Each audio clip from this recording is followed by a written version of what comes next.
So here's the thing. How many of you guys know the vision statement? Put your hand up if you know it. Okay. Well, I'm here to tell you what it is. It's on our website. It's on our Instagram too, I think, in our bio. I think, Abby. But this is it.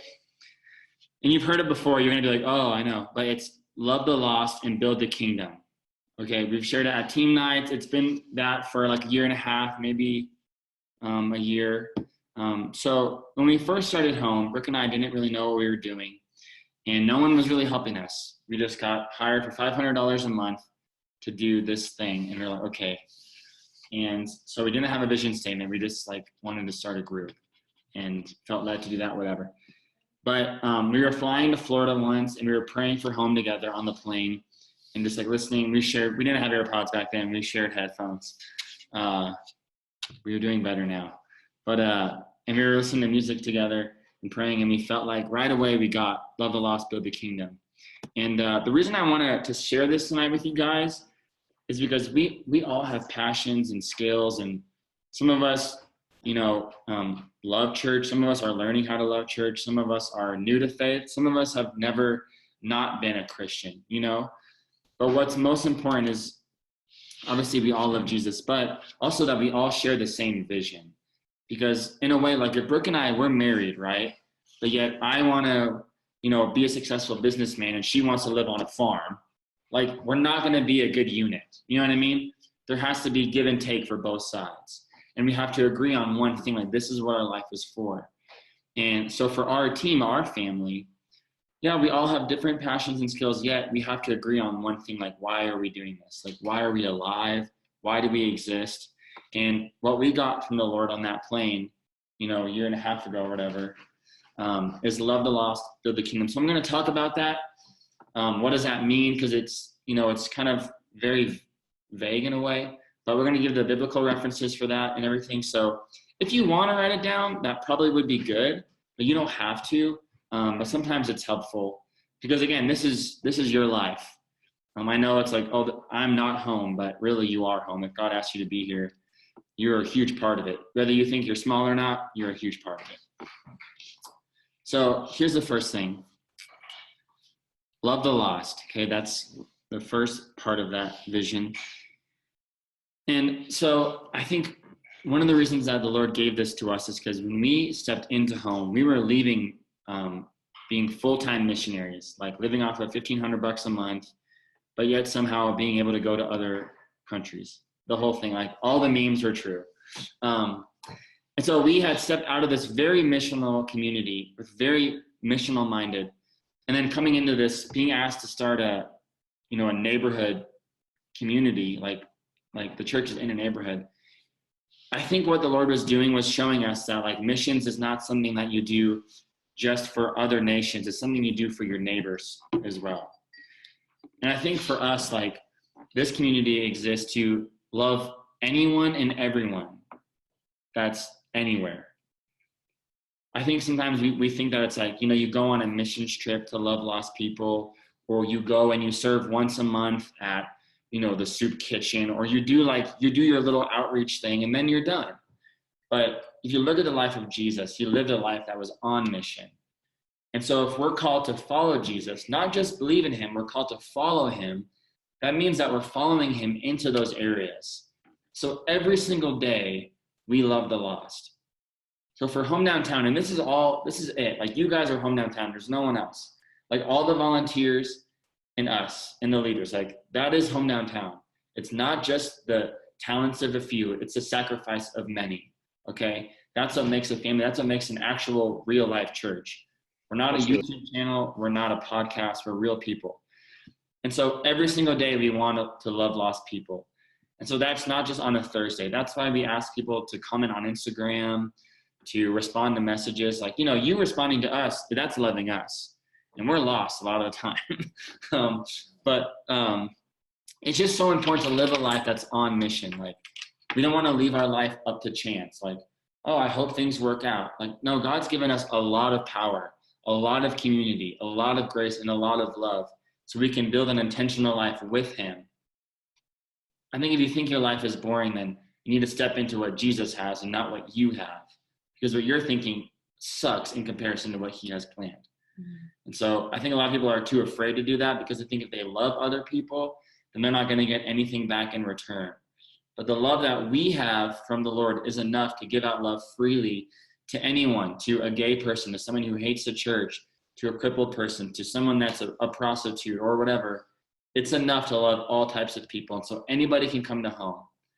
And we want you guys to live that out every single day. And again, you can't really have people over for dinner right now. And although maybe tomorrow it'll be different, I don't know. But on our digital platform, you can still do that. You can still love people.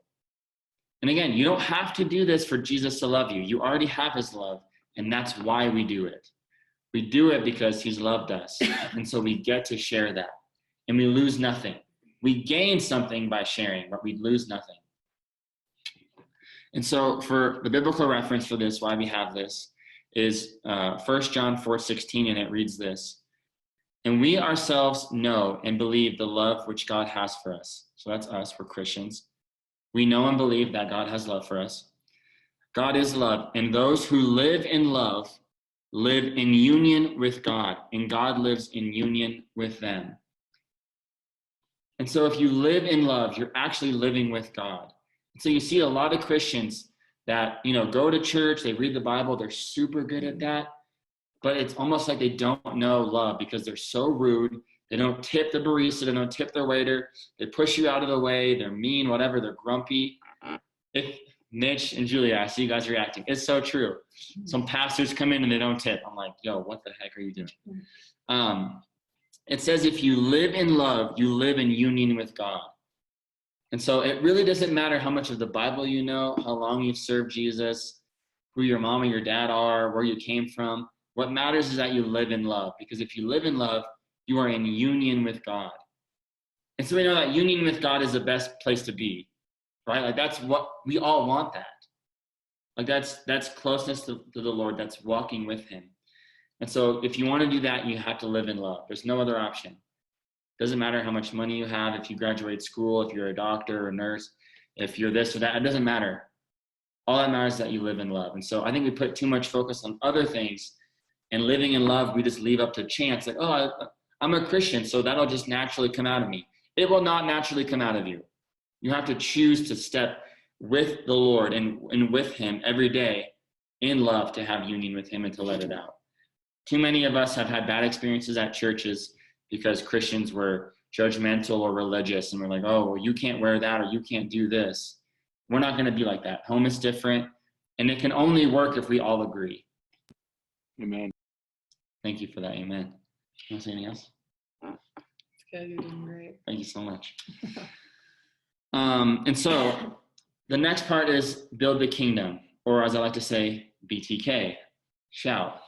LTL BTK. You could get that on the shirt or not. Matthew 9. What did you say? So do I say? Let it go, baby. So I was gone when he was talking about when we kind of got the vision, but we were on an airplane. Did you say that? Yeah. Sometimes we forget what we were doing, but it was actually really cool. But when we were first talking about it, it was actually crazy because I felt like there was like specifically going to be seasons where we were like loving the lost, and then there was going to be seasons where we were like building the kingdom. And I feel like right now is like such a good season for like loving the lost, obviously, too, and just like being there for people there. And it's not even just like the lost that like don't know Jesus. I feel like it's just lonely and people that like need him, even that already know him, kind of, I don't know. It's hard to explain, but yeah. I don't know. I felt like, I don't know, right now is just like a really good season for that. That's kind of just what I was feeling like I was supposed to say. But yeah, I don't know. I mean, obviously we always should be doing both, but I think there's going to be some seasons where we're like doing one, more than the other. If that makes sense. So, yeah. That's good. That's awesome. Okay. Yeah, that's really good. So BTK, the verse for this is Matthew 9, verse 37. And this is Jesus speaking to his disciples, so it's even more important. And this is what he says. Then he said to his disciples, "The harvest is plentiful, but the laborers are few. Therefore, pray earnestly to the Lord of the harvest to send out laborers into his harvest." And you've heard this verse before. Obviously, we were in missions. This was like everywhere on everyone's little card they sent to their mom to put on the fridge. It's everywhere. And again, I think we've allowed this verse to become like too common to us. It says this, "The harvest is plentiful, but the laborers are few." So to me, what that says is that the harvest will only work if there are laborers.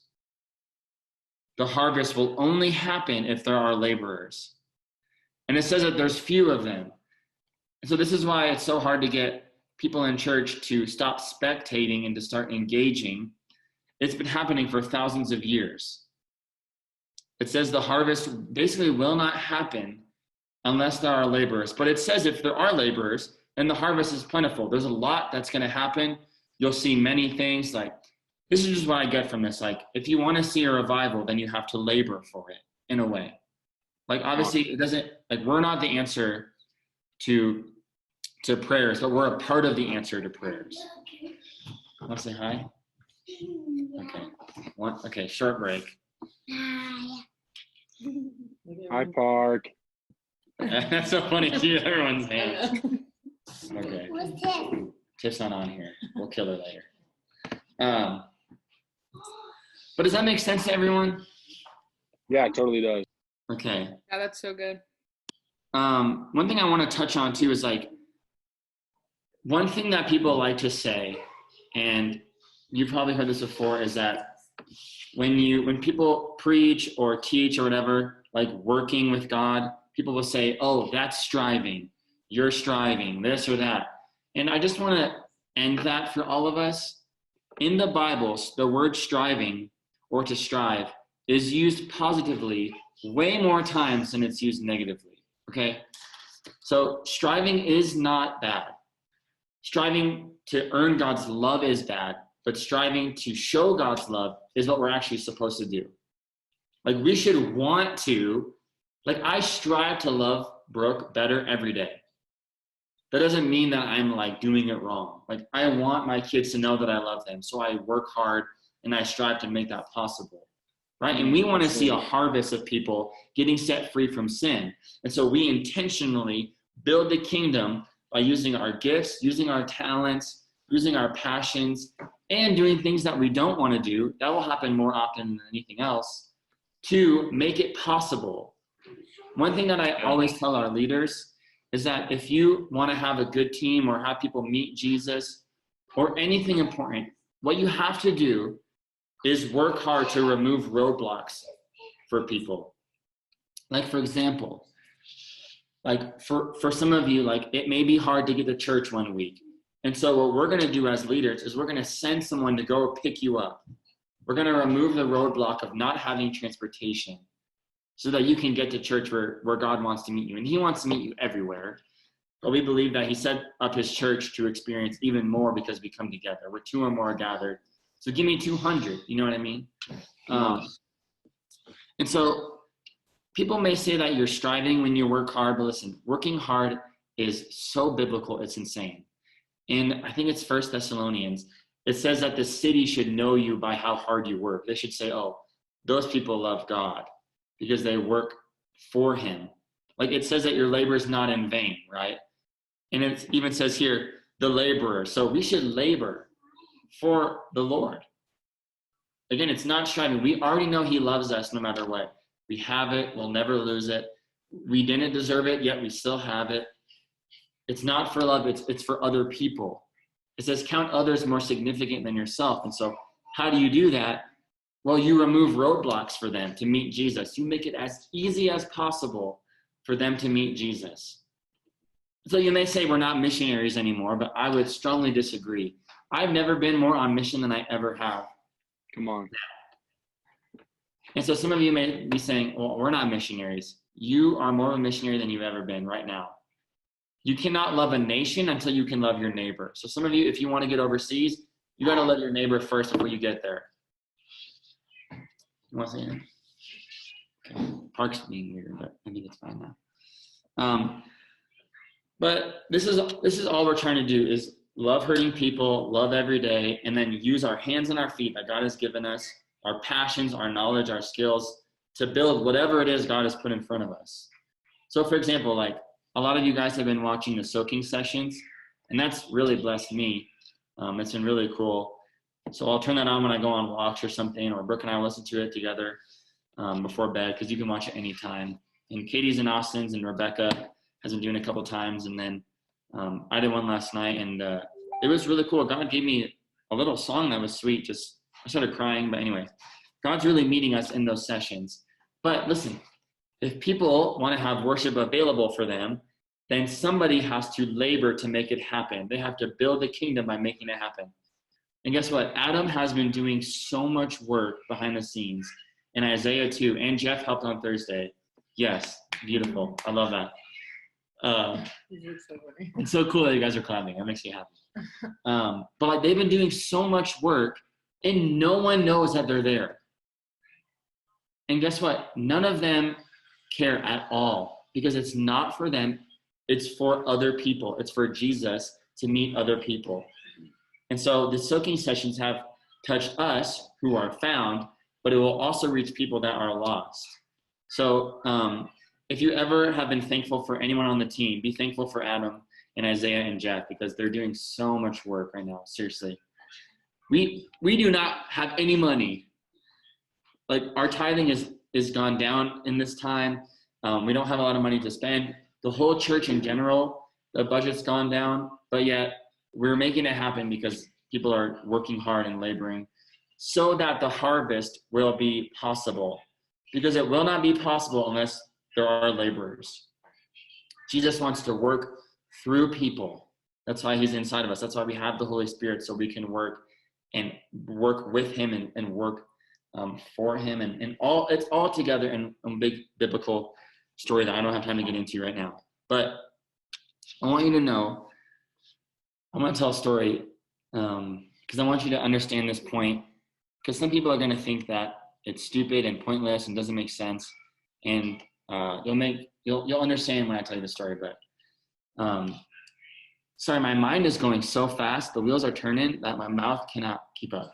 Anyway, I miss love it. Anyway, so Rebecca moved houses like 2-3 months ago. I don't know what it was. She moved from up north of downtown, and I was going to help, but I ended up only getting to her house at not the old house, but the new house. And so I was going to help.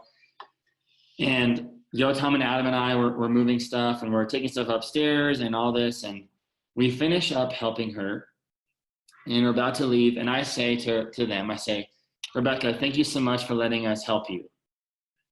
And Tom and Adam and Rebecca were like laughing, because that's kind of a funny thing to say, like, thank you for letting me help you move.